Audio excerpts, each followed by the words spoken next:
दोस्तों, ये जो आप अपनी स्क्रीन पर जहाज देख रहे हो, ये दुनिया का सबसे महंगा समुद्री जहाज है और इसकी कीमत है 1.40 बिलियन डॉलर्स। अगर सिंपल लैंग्वेज में कहा जाए तो इस शिप के बदले में आप मुकेश अंबानी का घर एंटीलिया, जो कि दुनिया का सबसे महंगा घर है, उसे खरीद सकते हैं।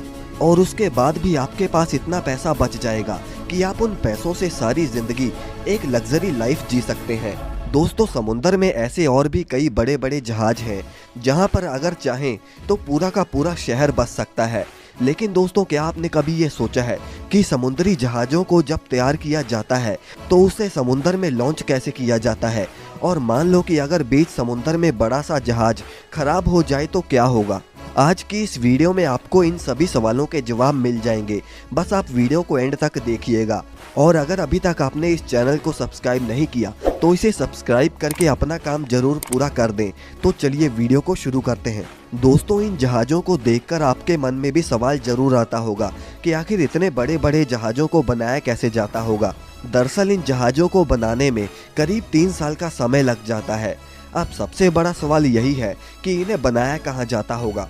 अब इतने बड़े जहाज को अगर समुंदर से दूर बनाया जाए तो इसे समुंदर तक ट्रांसपोर्ट करने में करोड़ों रुपए खर्च हो जाएंगे और इसीलिए ऐसे शिप्स को समुंदर के पास ही बनाया जाता है।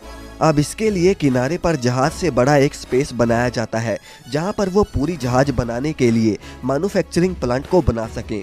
अब उस जगह से सारे पानी को निकालकर उस पानी वाली जगह को ठोस बना दिया जाता है और वहीं पर सारी मशीन्स और वर्कर शिप्स को बनाने का काम शुरू करते हैं और वहीं पर खड़ा किया जाता है कई मंजिला शानदार जहाज। दोस्तों, शिप में हमेशा ब्रॉन्ज धातु का प्रोपेलर लगाया जाता है और हमेशा प्रोपेलर्स की गिनती एक से ज़्यादा ही होती है, क्योंकि जितनी तेज प्रोपेलर घूमेंगे जहाज उतनी ही तेज़ी से चलेगा। और सिर्फ ब्रॉन्ज मेटल इसलिए यूज़ किया जाता है कि ब्रॉन्ज धातु कभी खारे पानी में जंग नहीं पकड़ता। दोस्तों, अब जहाज बनकर तैयार हो गया, लेकिन सवाल ये आता है कि इतने बड़े शिप को पानी में कैसे उतारा जाता है। वैसे शिप लॉन्चिंग के समय अगर जरा सी भी गलती हुई तो करोड़ों रुपए का नुकसान हो जाता है। जहाज़ों को पानी में उतारने के लिए वैसे 4 टेक्निक्स का इस्तेमाल किया जाता है, जिनमें से सबसे पहली है फ्लोटिंग आउट टाइप लॉन्चिंग।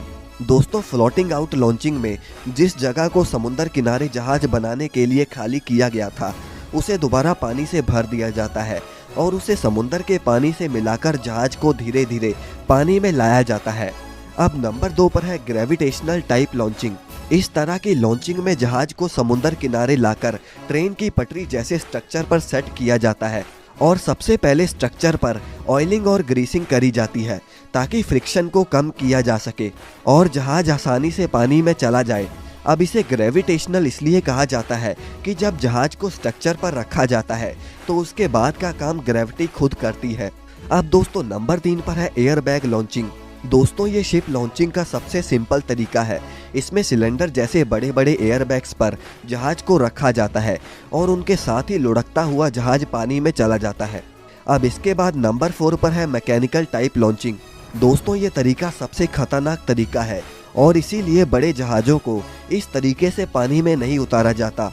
इस तरीके में ट्रक या क्रेन की मदद से शिप को उठाकर पानी में रखा जाता है, जो कि काफ़ी रिस्की काम भी है और इसीलिए इस तरीके से बस छोटे मोटे जहाज ही पानी में रखे जाते हैं। अब दोस्तों, आइए हम बात करते हैं कि क्या होगा अगर कोई बड़ा सा शिप समुंदर के बीचों बीच खराब हो जाए। दोस्तों, अगर ऐसा होता है तो शिप पानी के बहाव के साथ बहना शुरू कर देगी। वैसे तो आजकल शिप में हमेशा 2 इंजन होते हैं, जिससे अगर एक इंजन काम करना बंद कर दे तो दूसरा टेम्परेरी इंजन काम में आ जाता है। और मान लो कि अगर दोनों ही इंजन खराब हो जाएं तो फिर शिप में हमेशा एक इंजीनियर होता है और उसके पास हमेशा एक्स्ट्रा पार्ट्स होते हैं जिन्हें वो इमरजेंसी के समय इस्तेमाल करके ठीक कर सकता है। अब अगर मान लो कि शिप में वो ज़रूरी पार्ट ना भी हो, फिर शिप वालों को एक टग बोट अरेंज करनी पड़ती है, जिससे वो टग बोट उस खराब शिप को खींचकर किसी नज़दीक के पोर्ट तक ले जाते हैं। तो दोस्तों, ये था आज का वीडियो। वैसे अगर आपको मौका मिले तो आप एरोप्लेन से ट्रैवलिंग करना पसंद करेंगे या फिर शिप से? हमें कमेंट में ज़रूर बताएं। और इस वीडियो से अगर आपने कुछ नया जाना हो तो इसे लाइक करके चैनल को सब्सक्राइब करना ना भूलें।